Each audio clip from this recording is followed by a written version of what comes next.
이번 강의는 데이터베이스 설계에서 중요한 인덱스에 대해서 배우는 시간입니다. 인덱스란 스토리지에 수많은 데이터가 저장된 상태에서 원하는 데이터를 빠르게 찾을 수 있도록 돕는 도구인데요. 예시로 기술과 관련된 서적을 보면 맨 뒤에 색인이라는 항목이 있는데 색인에는 책에 사용된 용어와 용어에 대한 내용이 어디서 나오는지 페이지 번호가 작성되어 있습니다. 만약에 색인이 없는 상태에서 용어에 대한 내용을 찾으려면 책의 앞페이지부터 발견할 때까지 한 페이지씩 종이를 넘기며 찾아야겠죠.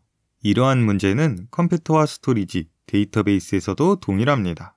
데이터베이스에는 많은 데이터가 저장되어 있는데 특정 데이터를 찾으려면 데이터베이스 파일을 읽어서 순차적으로 데이터를 찾아야 합니다. 만약에 데이터가 많으면 많을수록 그만큼 더 오래 걸리겠죠. 예시로 칼럼 1의 값이 100만인 행을 찾는다고 가정했을 때 데이터베이스에 저장된 파일을 앞에서부터 빠짐없이 순차적으로 읽어가며 칼럼의 값이 100만인 행을 찾아야지 그제서야 탐색을 멈춥니다. 프로그래밍 할 때도 100만의 숫자는 작은 숫자는 아닙니다. 하물며 1000만, 그 이상이 되면 오래 걸립니다.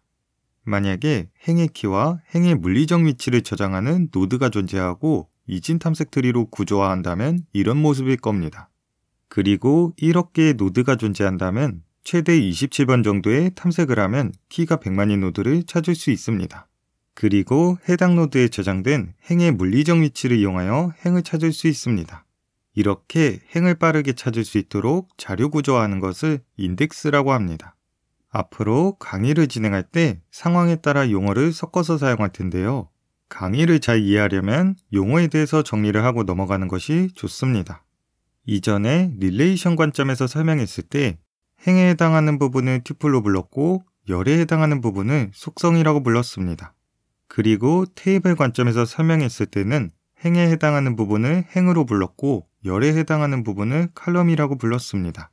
이제는 물리적인 관점에서 설명을 하게 되는데 행에 해당하는 부분을 물리적으로 저장되는 레코드라고 부르고 열에 해당하는 부분을 물리적으로 저장되는 필드라고 부를 겁니다. 그리고 행의 부분 모음인 블록 또는 페이지가 있습니다. 페이지는 여러 개의 레코드가 모인 것을 말하며 페이지가 모이면 블록이라고 부릅니다. 일반적으로 블록은 스토리지의 데이터의 전송 단위이며 여러 개의 행이 모여 블록이 되지만 하나의 행이 데이터가 큰 경우는 여러 개의 블록이 하나의 행이 될 수 있습니다. 그러나 강의에서의 블록은 여러 개의 행이 모인 것이라고 가정하고 설명할 겁니다. 자주자주 듣게 되는 용어이니 굳이 외우려고 하지 않아도 강의를 들으면 머릿속에 자연스럽게 정리될 겁니다. 다시 돌아와서 인덱스에 대한 이해를 돕기 위해 임의의 두 가지 파일을 구성해 봤는데요. 좌측에 있는 파일은 인덱스 파일이고 우측에 있는 파일은 행에 해당하는 레코드를 저장하는 파일입니다. 그림에 보이는 데이터의 양은 적지만 굉장히 많다고 가정해 봅시다. 인덱스 파일의 구조를 보면 좌측에 있는 숫자는 레코드의 키에 해당하는 데이터고 우측에 있는 숫자는 키에 해당하는 레코드가 데이터 파일의 몇 번째 위치에 존재하는지 위치를 저장하는 데이터입니다. 예시로 1번 키에 해당하는 레코드는 데이터 파일에서 세 번째 줄에 존재하고 2번 키에 해당하는 레코드는 데이터 파일에서 첫 번째 줄에 존재하며 3번 키에 해당하는 레코드는 데이터 파일에서 두 번째 줄에 존재합니다. 나머지 키도 다섯 번째, 네 번째 줄에 존재한다는 위치 데이터를 저장하고 있습니다. 만약에 3번 키를 가지고 있는 데이터 파일의 레코드를 읽고 싶다면 인덱스 파일을 메모리로 읽어들여 이진 탐색들이든 비트리든 데이터를 구조화하고 3번 키를 찾아 레코드가 몇 번째 줄에 저장되어 있는지 확인하면 됩니다. 3번 키의 레코드는 두 번째 줄에 있으므로 데이터 파일에 부분적으로 접근하여 두 번째 줄의 레코드만 읽으면 됩니다. 이렇게 인덱스 파일을 이용하면 데이터 파일을 모두 탐색하지 않아도 특정 레코드를 빠르게 찾는데 도움이 됩니다. 인덱스 파일과 데이터 파일에 대한 느낌을 공간적으로 표현해보면 다음과 같습니다. 메모리 공간은 스토리지 공간보다 많이 작기 때문에 전체 데이터 파일을 메모리 공간에 적재할 수 없죠. 그러나 인덱스 파일은 데이터 파일보다 상대적으로 작아 메모리에 적재하기가 좀 더 수월합니다.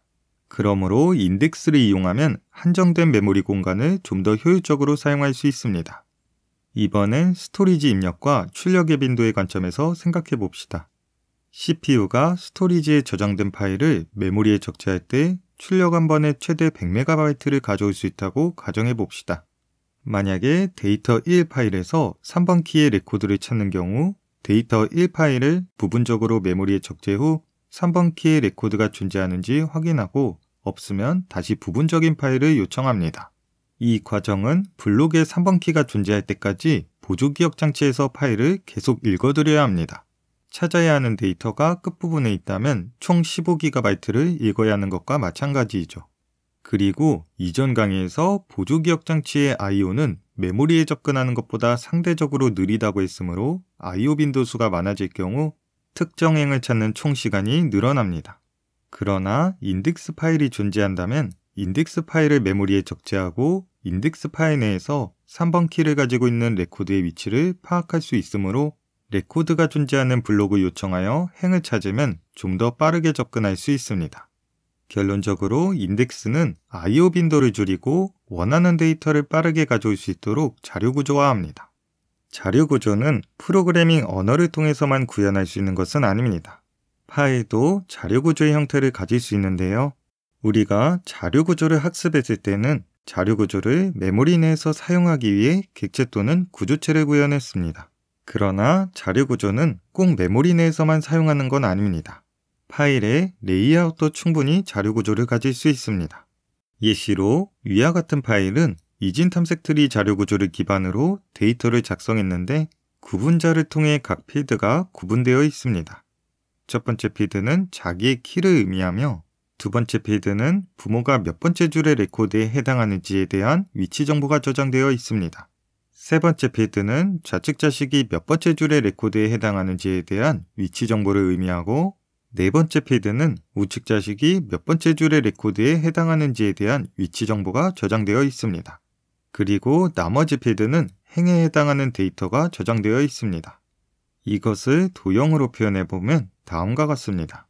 첫 번째 줄은 루트로, 우측 자식은 두 번째 줄이고 좌측 자식은 세 번째 줄입니다. 만약에 5번 키를 가진 회원의 이름을 찾는다면 트리노드의 포인터와 같은 필드 부분만 읽어서 5번 키를 가진 레코드를 찾으면 해당 레코드의 전체 필드를 읽어서 회원의 이름을 찾으면 됩니다.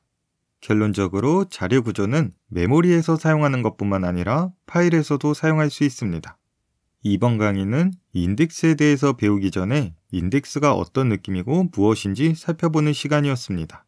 이번 강의에서 들은 내용을 머릿속에 그려보면 이후에 배우게 되는 강의를 좀 더 쉽게 이해할 수 있을 겁니다. 그럼 다음 강의에서 뵙겠습니다.